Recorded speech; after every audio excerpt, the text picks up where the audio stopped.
Quickly became clear that it wasn't real demand. It was just artificial inflation.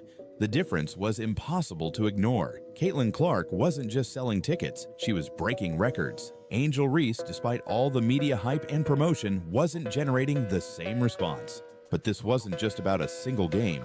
It was about a market shift happening in real time. Clark's ticket sales didn't just break records, they shattered expectations, driving secondary market prices to NBA Finals level insanity. Every Indiana Fever game she played in was now a must-see event. Teams across the league braced for record-breaking attendance whenever the Fever came to town. Some franchises moved their games to bigger arenas just to accommodate the overwhelming demand. It wasn't just about ticket sales. Clark was changing the numbers everywhere. Merchandise sales skyrocketed, with her jerseys flying off the shelves in hours. Social media engagements around the WNBA reached all-time highs. TV networks saw ratings explode when Clark played, proving that she wasn't just boosting in-person attendance, she was lifting the entire league. Sponsors took notice. Companies that had never invested in the WNBA suddenly wanted in. New endorsement deals followed, and the Fever instantly became the most valuable franchise in the league. Some analysts even argued that Clark alone had raised the worth of the entire WNBA, something no player had ever done before. This wasn't just a talented rookie making waves. Listings began to appear for $45,000, outpricing NBA Finals tickets. Think about that. Clark, in her first ever WNBA preseason game, was already commanding ticket prices higher than the biggest event in men's basketball. They're sold out, so I really don't know what they're going to do about this. I guess it's just kind of like one of those missed opportunities, and you know, a lot of people are saying they need to move this to a stadium because there's no doubt in Iowa, if you move this to a stadium, it would be. Caitlin Clark's game sold out in less than 36 minutes. The resale market exploded, with nosebleed seats selling for over $500 and courtside seats reaching $45,000. Meanwhile, Reese's game had tickets sitting at $29, and even at that price, they struggled to sell. Social media didn't hold back. Memes comparing the two ticket markets flooded the internet. Screenshots of Clark's sold-out stadium were placed side by side with empty seats at Reese's game. Clark was selling out arenas, breaking ticket records, and driving millions of dollars in revenue. Meanwhile, Reese, despite heavy promotion, was seeing empty seats and low ticket prices. The divide wasn't just about numbers, it became psychological. Some fans saw Clark as the underdog, a player who let her game speak for itself, while others viewed Reese as someone who built her brand on controversy. Debates exploded over whether the WNBA and sports media were forcing Reese into the spotlight, rather than letting demand naturally dictate who the biggest star was. And here's where it got even more complicated. Clark and Reese never fueled this rivalry themselves. Clark never clapped back at Reese's taunts. Reese never openly disrespected Clark, but their fan bases did the fighting for them, creating an even bigger divide. This wasn't just a basketball debate anymore, it was a cultural phenomenon. People weren't just arguing over who was the better player. Well, it took just 1 hour for Caitlin Clark's return to Carver Hawkeye Arena to be sold out. Tickets went on sale at 9 this morning. They were all gone before general sale to the public even started. Caitlin Clark just did something unheard of in basketball history. Her WNBA preseason game sold out in a matter of minutes, while Angel Reese's game struggled to fill seats. We're talking about ticket prices that outpaced NBA playoff games, a resale market so wild that fans were willing to pay tens of thousands of dollars just to be in the building.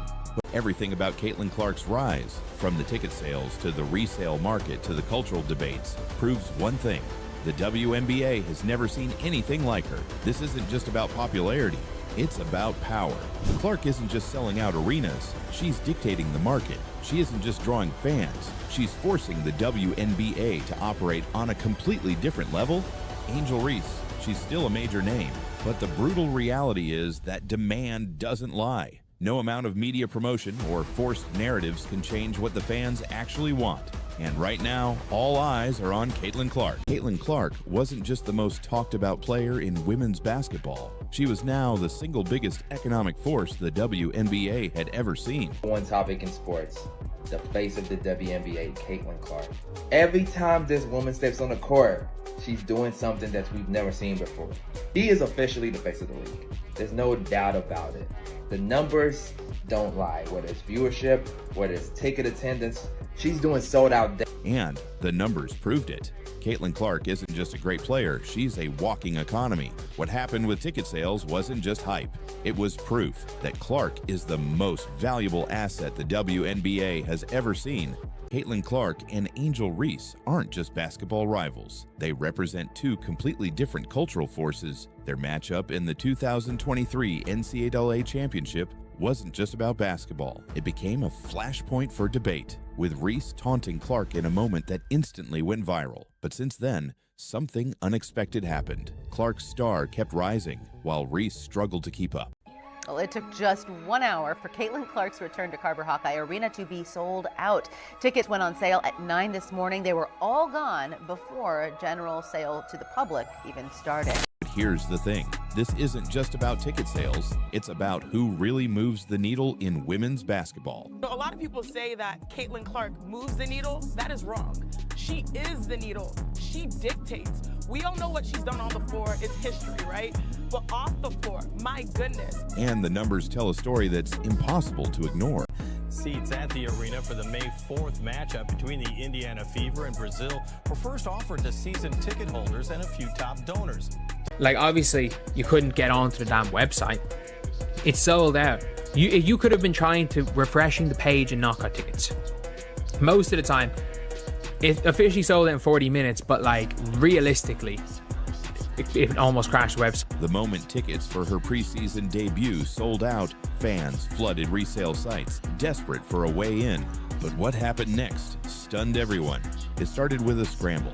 Ticket websites crashed as fans refreshed their pages over and over, hoping to secure a seat. Even those who got through weren't guaranteed a ticket. Some analysts even argued that Clark alone had raised the worth of the entire WNBA, something no player had ever done before. This wasn't just a talented rookie making waves. This was financial proof that Clark wasn't just moving the needle, she was the needle. Caitlin Clark wasn't just popular, she was rewriting the rules of the WNBA in real time. Everything about Caitlin Clark's rise, from the ticket sales to the resale market to the cultural debates, proves one thing. The WNBA has never seen anything like her. Caitlin Clark isn't just playing in the WNBA. She's redefining it. And the rest of the league. They have no choice but to catch up or get left behind.